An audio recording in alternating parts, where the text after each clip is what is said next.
안녕하세요, 구독자 여러분. 구독과 좋아요는 채널 운영에 큰 힘이 됩니다.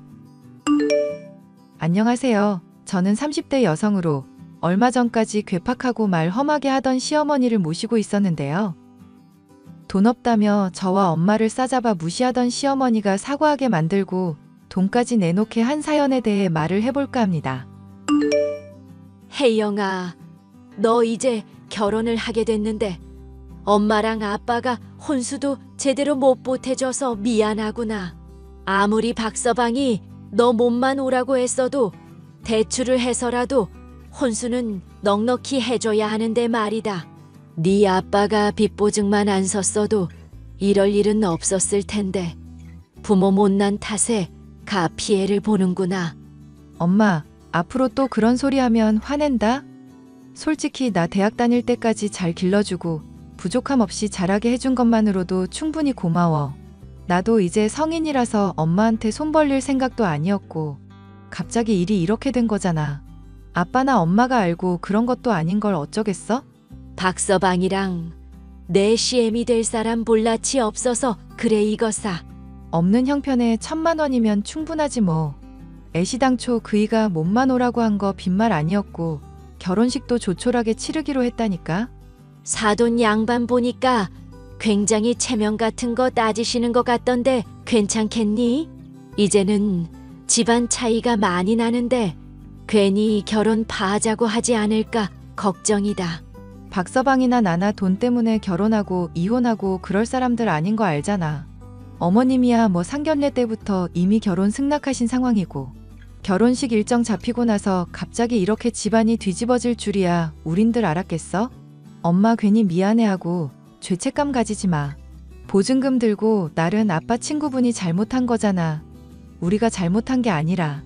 너라도 그렇게 말해주니까 힘이 되는구나. 그렇잖아도 네 아빠 요즘 백방으로 대출 메꾸면서 식당 일 하고는 있는데 너무 고생을 하고 밤에 잠도 못 자고 있다. 차라리 이 와중에 네가 시집을 가서 그 모습 안 봐도 되니 다행이다 싶으면서도 싱숭생숭한 게 요즘 나도 내 마음을 모르겠어. 이쁜 딸 시집 가면 서운한 거야 당연한 일이지. 시집 가면 지금보다 더 행복하게 살 테니까 걱정 마셔. 제가 결혼식을 앞둔 지 얼마 되지 않아 아빠는 친구의 빚 보증을 섰었는데요. 친구가 도망가는 바람에 그 빚을 고스란히 감당해야만 하는 상황이 되었습니다. 식당 일을 하면서 갚는 대출만으로도 하루하루가 살얼음을 걷는 것 같을 정도로 버겁던 시절에 저는 결혼을 하게 되었죠. 남편은 좋은 사람이었지만 저의 시어머니는 좋은 사람이 아니었습니다. 홀로 아들을 번듯한데 기업에 보냈었다면서 자부심도 대단하시고 그런 아들에게 어울리지 않게 된 저를 탐탁치 않게 여기셨어요. 혜영아, 미안. 우리 신혼집 장만하기로 한 거 아무래도 취소해야 할 것 같다. 그게 갑자기 무슨 소리야 오빠? 너무 마음에 드는 집이라면서 꼭 거기서 살고 싶다더니? 직장도 가깝고 완전 새집도 아니라서 새집 증후군 걱정도 안 해도 되고 딱이라며. 그랬었지. 그런데 엄마가 돈을 지원 못 해주겠다고 그러시네. 어머님이 왜 갑자기 생각을 바꾸신 거래? 말하기가 좀 조심스럽긴 한데 최근에 아버님이랑 어머님 보증 사건 듣고 마음이 많이 심란하셨나 봐. 그래서 조금이라도 허리띠 졸라매고 아낄 생각부터 해야 한다면서 혜영이 너나 나한테 그냥 한 집에서 살면서 돈부터 모으라는 거 있지? 오빠는 그래서 뭐라고 했는데? 나야 당연히 반대했지. 엄마 잔소리 버티는 것도 나도 이제 지겹거든. 솔직히 엄마랑 같이 지내는 거 나도 많이 버겁고. 어머님이랑 오빠랑 사이 친한 거 아니었어? 친한 척하는 거지. 엄마가 그래주길 원하니까. 오히려 친한 마음보다 원망이 훨씬 더 많아. 내가 얘기했었던가? 학원에서 모의 시험 치고 있는데 아버지 돌아가셨다는 소식도 못 들었다고. 응. 그때 어머님이 오빠 시험 치는 거 알고 일부러 알리지도 않았다며. 내가 그때 생각하면 지금도 기가 차. 어떻게 사람이 그렇게까지 냉정할 수 있나 싶기도 하고 나를 완전 도구 취급하는 것 같다고 느낀달까. 어릴 때부터 이런 얘기하면서 조금이라도 대화로 풀어가 보려고 하면 매부터 들고 아주 내가 엄마 때문에 집 뛰쳐나가고 싶었던 적이 하루 이틀이 아냐. 그래도 일단은 어머님이 하자는 대로 하자. 어차피 뭐 돈 안 주시겠다는 걸 억지로 받아낼 수도 없는 노릇이잖아. 애초에 호의로 주신다고 한 거기도 하고. 차라리 원룸에서 소박하게 시작하는 건 어떨까? 그 돈이라도 아껴야 나중에 집장만 할 때 보태기도 좋잖아. 그리고 어머님한테 신혼초부터 찍히고 싶지도 않고. 결국 저는 어머님과의 합가를 해야 한다는 상황을 받아들이게 되었는데요. 걱정했던 것과 달리 어머님이 제게 집안일을 많이 시킨다거나 아침, 저녁을 꼬박 차리라거나 하는 식으로 몸을 괴롭게 하지는 않았습니다. 견디기 힘든 것은 언어로 쏟아지는 경멸과 멸시였죠. 사돈분들이 빚보증 때문에 완전히 떨어먹게 되었으니 너도 참 걱정이 되는구나. 아니요, 지금은 두 분 다 식당일 열심히 하시면서 많이 회복하셨어요. 물론 빚이야 갚아야겠지만 저도 어느 정도는 털어냈고요. 너 지금 무슨 말 하는 거니? 내가 걱정이 된다는 건 내 상태가 아니다. 너가 앞으로 사돈들처럼 돈 헤프게 써버릴까봐 그게 걱정인 거지. 돈을 헤프게 쓰다니요. 그게 무슨 말씀인지 잘 모르겠는데요. 빚보증을 선다는 거, 그거 결국 남 믿고 돈 날리는 거나 다름없는 행동 아니니? 사람들이 나이도 잡술 만큼 잡섰으면 인간관계에서 믿을 만한 사람을 믿어야지. 날 봐라. 개모임할 때도 주변 평판 따져가면서 딱 검증된 사람들 있는 곳만 들어가잖니. 물론 빚까지 지게 된 마당에 이런 얘기를 하는 게 좀 웃기게 들릴 수는 있을 텐데요. 아빠나 엄마나 친구한테 속기는 했어도 해펐다고는 생각하지 않아요. 그리고 그런 식으로 사람들 다 안 믿으면 누굴 믿을 수 있겠어요? 막상 어머님도 결국 개모임 하시는 분들 믿으시는 걸 텐데 친구도 아닌 사이니 속을 가능성은 오히려 더 크지 않을까요? 그러니까 사기를 왜 당하냐는 거다. 결국 남한테 속는다는 건 본인 욕심 때문에 다 자초를 한 거지. 아버지는 딱히 욕심부린 게 아니라 친구분 도와드린 건데요. 다달이 이자라도 받으려고 하지 않았겠니? 그리고 도와주면 나중에 또 비빌 언덕도 생기는 거니까 보험도 들어놓을 요량이셨겠지. 설마 그런 것도 없이 사람을 믿어서 빌려줬다고 하는 거니? 그럼 더더욱 답이 없는 상황인데. 어머님, 죄송하지만 저는 지금 어머님께서 저한테 뭔가 화나신 게 있는 것 같이 느껴져요. 괜히 부모님 욕하시면서 둘러가지 마시고 차라리 저한테 편하게 말씀을 해주세요. 고칠 수 있는 거라면 제가 고칠 테니 드러나 보려고요. 이거 당돌하기가 아주 짝이 없는 애구나. 혼수라고는 딸랑 1,000만 원만 해온 주제에 낯짝도 아주 두껍고. 나였으면 일가 친척들한테 한 명당 100만 원씩 빌려서라도 혼수 적어도 5천은 해왔을 거다. 돈도 없으면서 잘난 집안 결혼하려고 한 너나 너 같은 거 좋다고 해벌쭉거리는 내 우재나 정말 속이 터지는구나. 어머님, 저희 부모님이 그래도 저한테 빚 때문에 손 벌리시거나 하진 않으시고 스스로 해결하려고 하고 계세요.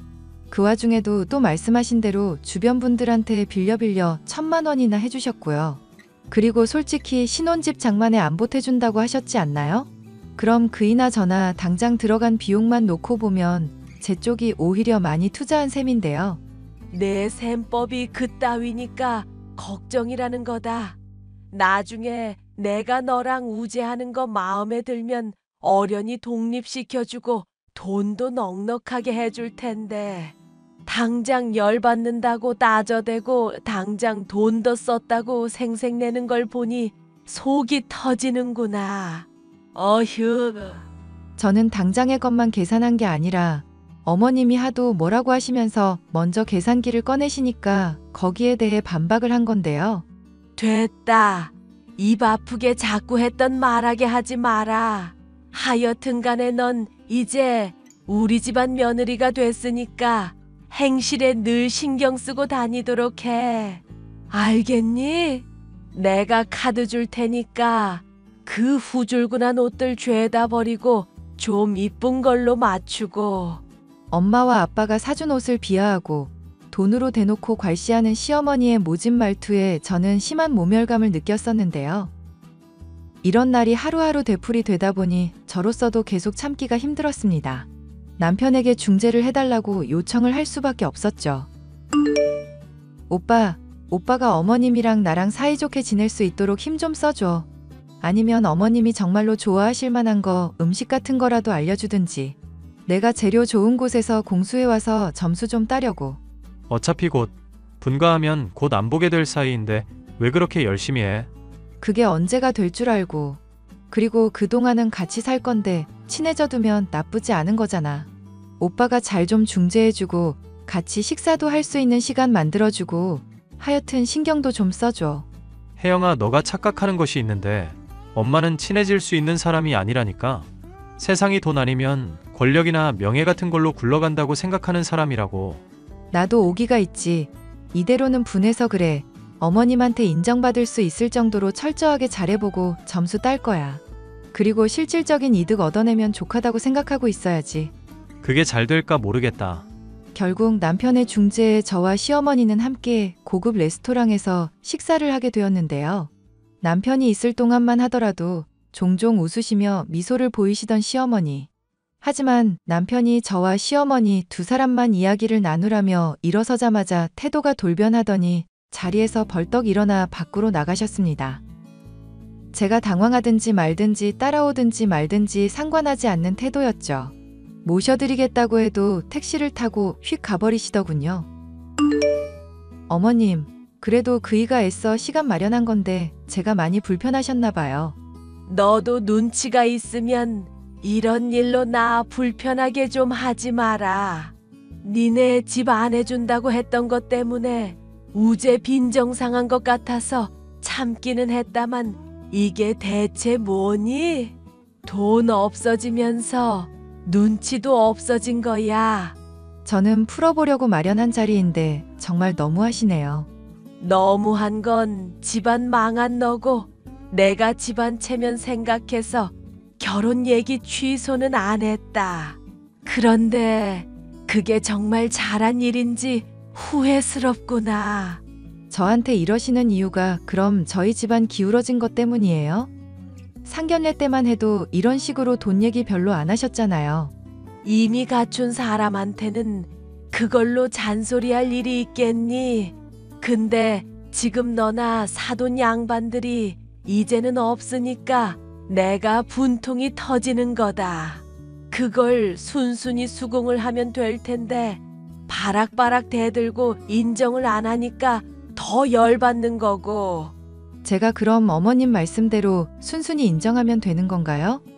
앞으로 돈 쓸 일 있으면 주의하고 엄마 아빠처럼 돈 날리지 않게 주의하겠다고 하면 만족하시나요? 지금 말하는 뽐새만 봐도 앞으로 어떻게 할지가 훤히 보이는구나. 내가 엎드려 절 받자고 너한테 이렇게까지 해야겠니? 대체 시어머니를 얼마나 우습게 알면 이러냐? 가난하면 염치도 없어지는 거냐? 네 애미애비 수준도 알만하구나. 말이 통하지 않는 시어머니 때문에 스트레스는 나날이 심해졌고 저뿐만이 아니라 부모님을 향한 막말도 정도를 넘어섰습니다. 남편이 아무리 중재를 하려고 해보고 말려도 봤지만 소용이 없는 시어머니였습니다. 저와 남편은 형편이 힘들더라도 분가를 하는 게 낫겠다는 생각에 집을 알아보고 있었는데 갑자기 저는 아빠와 엄마로부터 거금을 전달받게 되었죠. 엄마, 계좌이체 한돈 봤어. 갑자기 무슨 돈이 생겨서 1,000만 원이나 보내? 나랑 너희 아빠가 요즘 더 열심히 일한 거 알지? 덕분인지 지역 신문에 소개가 되는 바람에 장사가 잘 풀리게 됐지 뭐니. 그런다고 이렇게 갑자기 큰 돈이 생겨? 안 그래도 그것까지 얘기하려던 참이다. 네 아빠 친구 교통사고가 크게 나는 바람에 한동안 의식불명 상태였다가 이제야 정신을 차렸다더구나. 아빠 빚 보증서 줬던 거 돈 붙이러 가다가 사고를 당했다는데 이걸 뭐라고 할 수도 없고 남편이나 나나 그래서 용서해 주기로 했다. 뭐? 그럼 아빠가 빚 보증 섰던 것도 다 해결되었었던 거야? 그래. 그래서 너 혼수 때 적게 준비해서 구박받고 있을 거 만회 좀 하라고 돈 좀 붙였지. 일단 그걸로 모자랐을 혼수 자금에 보태고 나중에 또 보내줄 테니까 집 장만하는데도 쓰자꾸나. 어차피 잃어버렸던 돈이라고 생각했는데 갑자기 생기니 내 아빠나 나나 그게 좋다고 생각이 들었다. 엄마가 그렇게 해주면 고맙기야 하지. 그리고 사돈 양반한테 명품백도 하나 선물할까 싶구나. 엥? 어머님한테 명품백은 왜? 너랑 박서방 결혼하고 나서 내 생일이랑 아빠 생일 물어보니까 비싼 선물을 다 챙겨주시지 뭐니. 아빠한테는 비싼 양복에 나한테는 밍크 코트까지 챙겨주면서 힘내라고 하시더라. 엄마의 말을 듣고 생각해보니 시어머니가 돈이 없다는 걸로 핍박은 했었지만 베푸는 걸 아끼지는 않았었다는 생각이 스쳤죠. 어쩌면 시어머니가 진정으로 바란 건 노파심에 하는 말을 제가 받아들이고 수긍하는 것뿐이었던가 하는 생각이 들기도 했습니다. 그리고 다가오는 시어머니의 생일 잔치날, 저는 엄마와 함께 참여를 하게 되었는데요. 사람들이 있는 자리라서인지, 그게 아니면 엄마한테는 별 악감정이 없어서인지 친절한 모습을 보이더군요. 니 애미 내 생일 잔치엔 왜 온 거라니. 옷은 무슨 거지 새끼 마냥 입고 와선 동냥이라도 하러 온 거라니. 어머님, 엄마가 준 생일 선물 보면 놀랄 텐데요. 뭐 생일 선물이 뭐길래. 그간 어머님이 챙겨주신 거 감사하다고 명품백 선물을 했더라고요. 가짜 아니고 보증서처럼 쓰는 개런티 카드인가도 들어있다고 하니 확인해보세요. 아니 사돈이 무슨 돈이 있어서 이런 선물을 해. 그럴 돈 있음 아껴서 너네 집 만드는데 보태기라도 해야지. 사실 어머님이 모질게 말씀해서라도 돈 관련해서 주의해야 한다는 거 알려주려 하신 건데 제가 오해를 많이 했나 싶더라고요. 좋은 마음으로 하신 말인데 엄마 아빠가 돈 날린 일도 겹치고 저도 죄송스럽기도 해서 순순히 말씀을 못 받아들였어요. 난 또 뭔 대단한 얘기를 하나 했다. 알겠으니 선물 제대로 받았고 감사하다고 전하기나 하거라. 네, 혹시 또 하실 말씀은 더 없으세요? 그간 나도 어른으로서 말이 너무 심하긴 했었지. 그리고 어쨌거나 욕봤다. 어머니와 저의 갈등은 얼추 해소가 되었죠. 저에게 틱틱거리는 투도 많이 줄어드신 어머님 덕분에 합가 생활하는 것도 많이 수월해졌다 싶었고요. 남편에게는 굳이 분가를 해야 하나 말을 꺼낼까 고민하던 중 저는 어머님의 감추고 있던 비밀을 알게 됐습니다. 조만간 집에서 나가서 지내거라. 약속했던 신혼집장만 지원해 줄 테니까. 너도 나 편하진 않을 테니 그게 좋잖니. 사실 요즘 적응이 되기도 해서 그냥 있을까 싶은데요. 나가면 어머님 잔소리 그리워질 것 같기도 하고요. 너도 알다시피 내가 성질이 좋지가 못해. 그래서 안 좋은 일이 있다 싶으면 괜히 엄한 사람한테 화풀이도 하고 그런다. 사돈 양반 들먹이면서 너한테 성질낸 것처럼. 이제는 안 그러시잖아요. 괜찮아요. 너한테는 민망한 얘기다만 또 사과를 할 일이 있어 그런다. 사실 개 모임에서 개돈을 들고 개주가 도망을 갔었거든. 딱 내가 받을 차례 앞에서 말이다. 어머님의 말은 저로선 상상도 할 수 없었던 일이었죠. 저희 신혼집을 장만해 줄 수 없다고 못 박았고 제가 개모임의 신뢰관계를 지적했을 때 이미 돈이 없으셨던 상태였습니다. 나한테 그런 일이 닥치고 사돈댁도 그런 일이 있고 보니 온갖 게 다 짜증나고 말할 곳도 없으니 하루하루가 지옥이더구나. 그래서 너한테 조심하라고 한다는 게 그만 화풀이를 해버렸다. 세상에, 그런 일이 있는 줄 저나 남편이나 상상도 못했어요. 말씀해 주셨으면 좋았을 텐데요. 니들 일도 버거운데 짐을 얹을 순 없잖니. 어쨌건 나도 도망간 개주 그 망할 것 잡았고 돈도 거진 다 돌려받았구나. 그러니 신혼집 보태주는 건 약속한 대로 하는 게 맞다. 어머님, 저희는 진짜 괜찮은데요. 꼭 너 생각해서만 그런 게 아니다. 기센 며느리랑 지내기 내가 힘들어서 그런다. 종종 반찬 들고 방문할 테니 그때 홀대나 하지 말거라. 결국 저와 남편은 어머님의 고집대로 봐두었던 신혼집보다 더 좋은 곳에 이사를 갈 수 있었는데요. 갈등이 있기는 했지만 시어머니와의 관계도 잘 풀릴 수 있었죠. 돈이나 체면 따져가면서 살던 시어머니, 역시도 이번 일로 많이 깨달은 게 있는 것인지 전보다는 사람이 더 순해지기도 했고요. 이 일로 인해 사람을 믿거나 불신한다는 일이 보이는 그대로에 달려있지 않다는 것과 소통의 중요성 역시도 알게 되었답니다. 앞으로도 시어머니와 갈등이 있을 수 있겠지만 대화를 하면서 속을 터놓고 협조하며 지낸다면 잘 지낼 수 있을 것 같아요. 사연 끝까지 들어주셔서 감사합니다.